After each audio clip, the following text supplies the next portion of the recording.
Chair, Speaker's Guest. So the title of this is Long Live King Coal.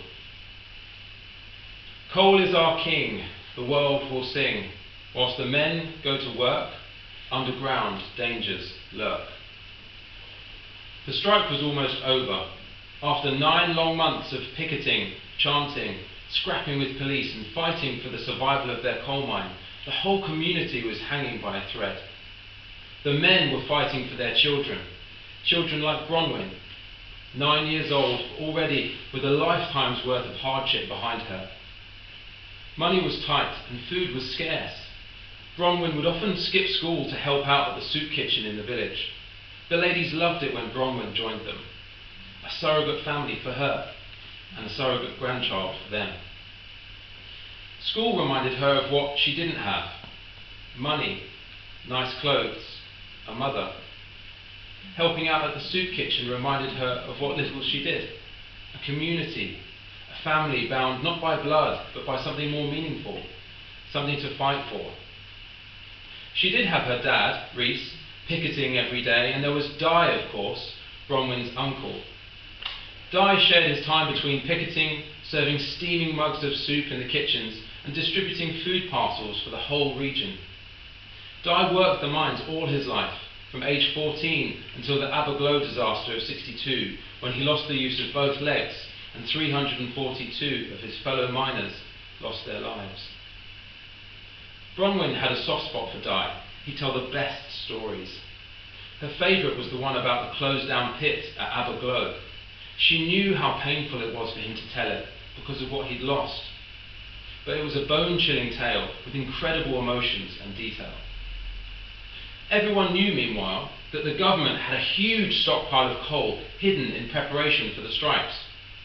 During their chats, Di always told Bronwyn if he could just find where it was, he would blow it to smithereens along with the Iron Lady's chances of winning.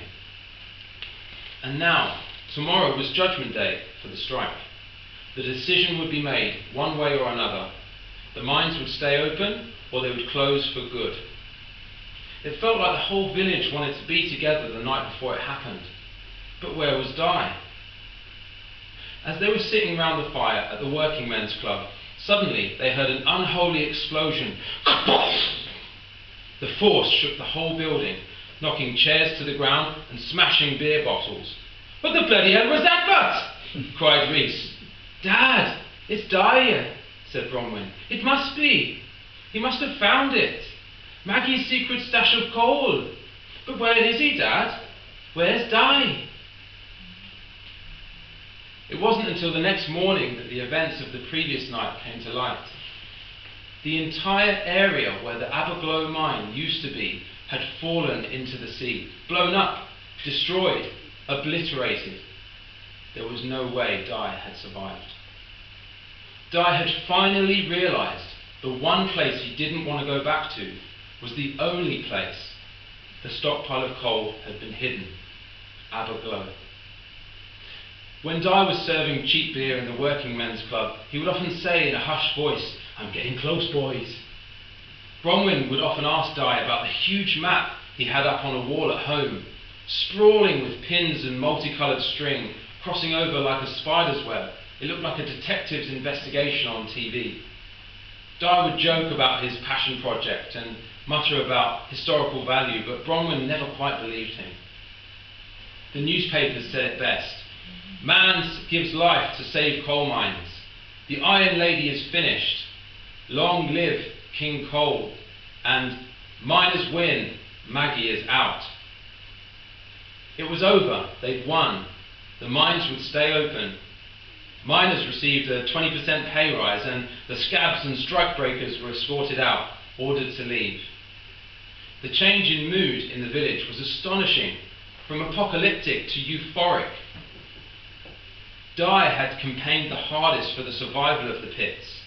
He'd wheeled himself down to the picketing lines every day. Bronwyn was sad that he wasn't here now to share their triumph. "Ah, don't cry," Rhys told his daughter. "For as long as this village survives, Di'll be here. Coal is our king, the world will sing, whilst the men go to work, underground dangers lurk.